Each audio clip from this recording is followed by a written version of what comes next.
আসসালামু আলাইকুম রহমতুল্লাহ। সম্মানিত ভিউয়ার্স, দুটো কথা শুনে যাবেন মেহেরবানি করে।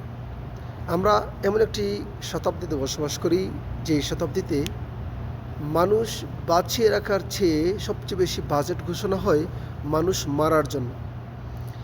আর প্রাকৃতিকভাবে অনেক আল্লাহ সুবহানাহু ওয়া তাআলার পক্ষ থেকে তো রোগ আজার বালা মুসিবত, বিশেষ করে করোনার প্রাদুর্ভাব একবার গেলেও আবারও করোনা প্রাদুর্ভাব চলে আসতেছে।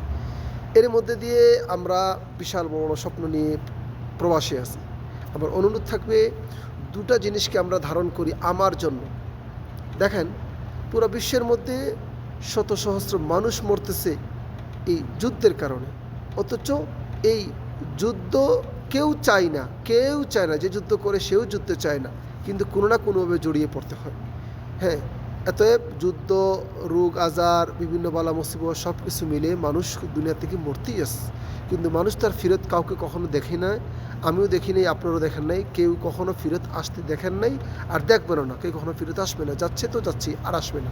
অতএব দুটো জিনিসকে আমরা ধারণ করার চেষ্টা করি। একটা হচ্ছে মহাগ্রন্থ আল কোরআনের বিশুদ্ধ করে পড়া এবং তার মধ্যে জীবন চালাবার জন্য সর্বাত্মক চেষ্টা করি, যতটুকু সম্ভব, যতটুকু সামর্থ্য আছে চেষ্টা করি। এক, দ্বিতীয় হচ্ছে দৈনিক 5 বার মসজিদে যাওয়ার মতো একটা হিম্মত তৈরি করি নিজের মধ্যে।